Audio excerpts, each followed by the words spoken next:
No? Really?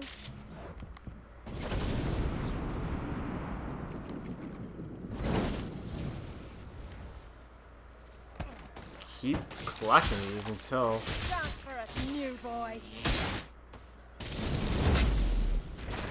I get to my next glyph.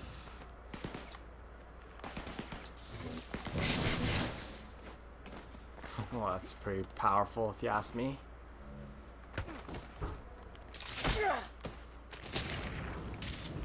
Oh, there's my next glyph. Yes. What the hell? Oh. Cross the fence. Okay. Gotta go up that way.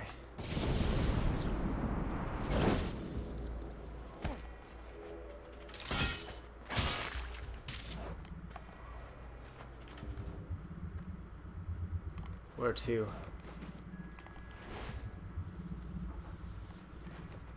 Up.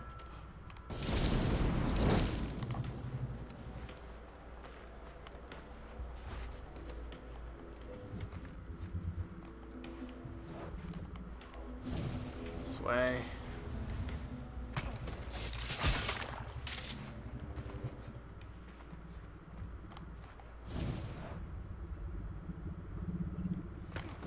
Mucho guys again. You come?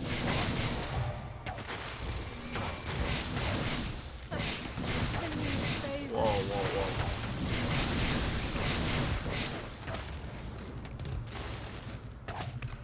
What is your deal, bro? Come on. Get staked.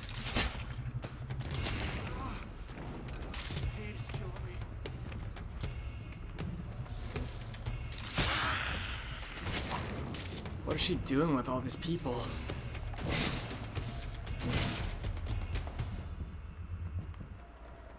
Okay.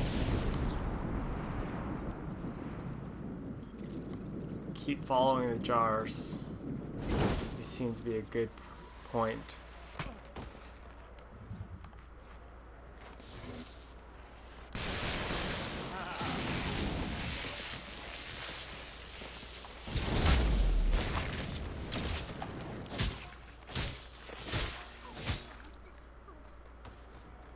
Where you at? Go. Watch out, fella. Sorry.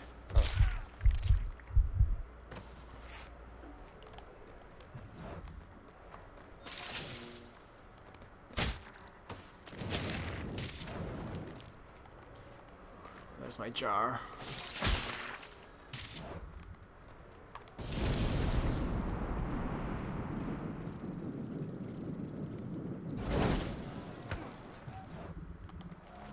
This way.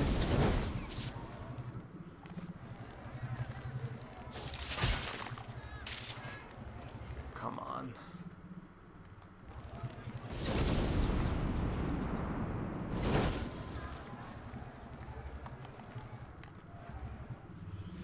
There. I have been hunted by many men, but the most persistent was Colonel John Greystoke. The colonel pursued me for months before his efforts finally bore fruit. He had brought his entire family to face me. Over 30 men and boys armed with muskets, stakes, and holy water. I'm afraid their efforts were futile. I converted the youngest of them first, then forced the colonel to watch while his grandchildren or his sons treated. Oh, for the colonel himself, I broke both his arms at the shoulder and left him hanging upside down, secured to an oak tree on the back of his property. Well, there were no large animals living near that region, but it was well known that the Greystoke man had frequent trouble with rats. Oh my god, that sucks so much, getting alive by rats. Oh god. This is kinda...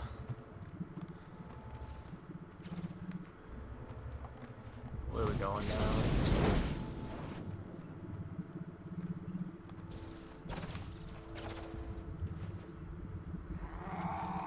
No.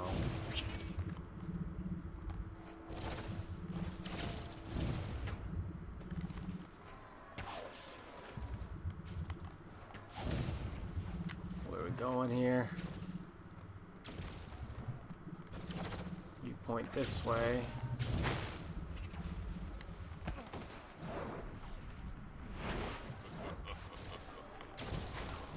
I think I have to deal with these guys eventually. Fine. Whatever.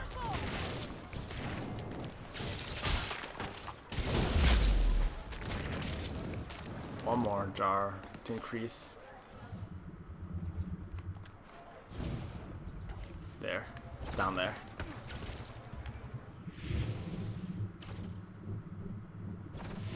My first attempt to reach the Americas was ineffectual.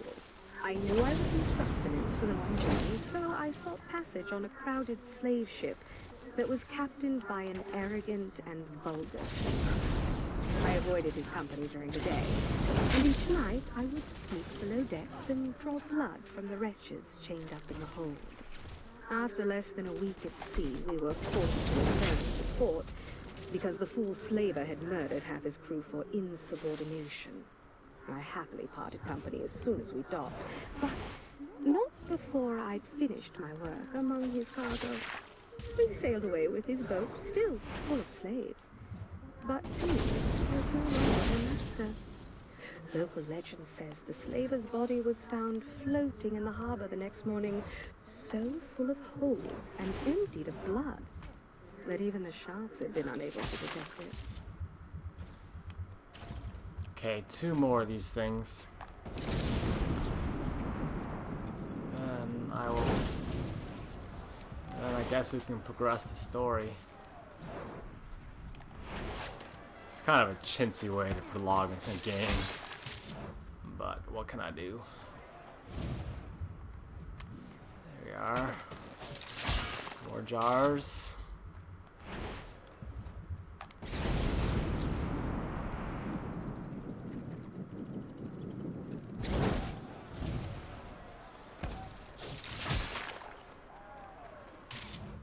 Where do we stand now?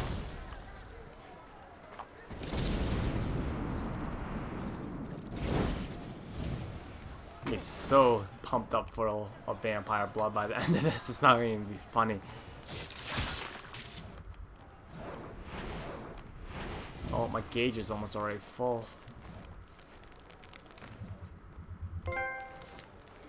See? Even the game agrees with me that this is getting kind of ridiculous. Kind of ridiculous.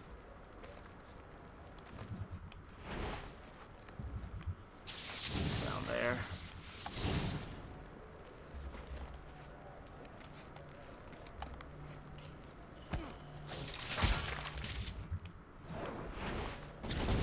Fly up.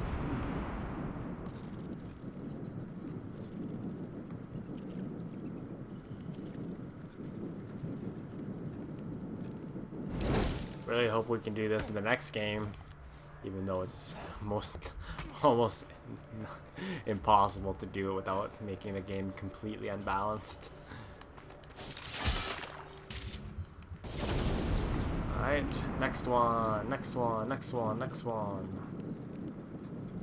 Show me a blue blip on the map. Show it to me, baby.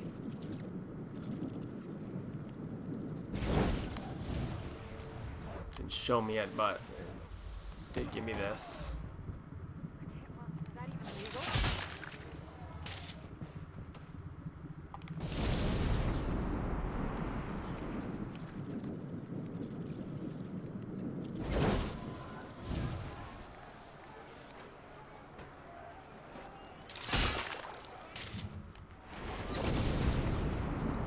I think it always shows me the closest one. And if I keep following them, oh, there's a glyph, yes.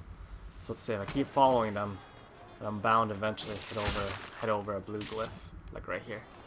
Awesome. Where are we going?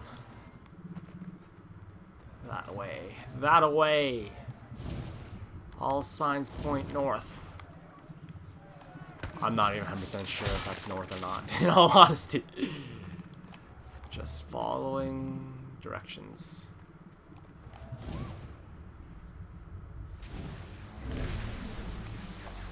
Whoa. be around here somewhere. There's like a million signs.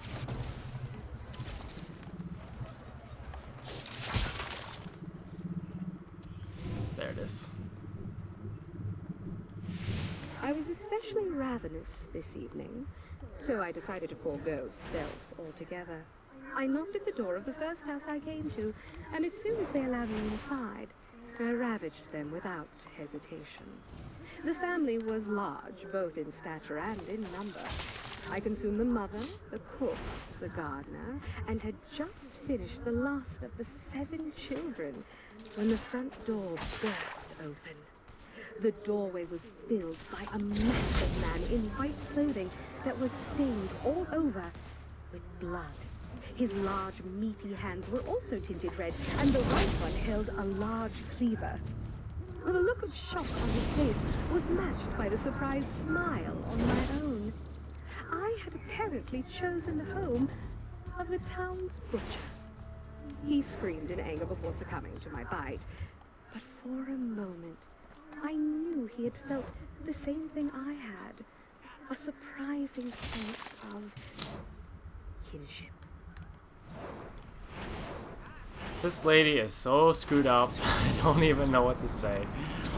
But it looks like we're close because there's the last set of blue markers that I need to collect. Where are we going? Up here.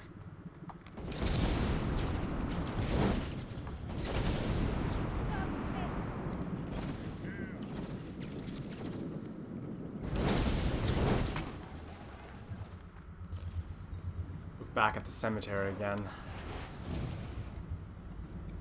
Of course we are. Whoa, no, Jesus, that's a lot of guys. Yeah, I should have been more careful about that one. Okay. It's in here somewhere.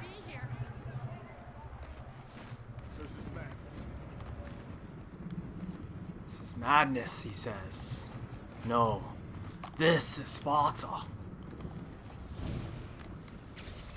It's in the center. Gotta get to it though. It's here. There it is. Scan it before she gets here. I've been called many things. A monster, a demon, an abomination. Men condemn my feelings as the worst kind of sin, but their judgments are naive and short-sighted. I have watched generations of men rise and fall, their bodies return to dust, and their names quickly forgotten. All their energies wasted on trivialities. Each time I drink, I give a fleeting, meaningless human the chance to contribute to an eternal purpose. The opportunity to be valued by a god.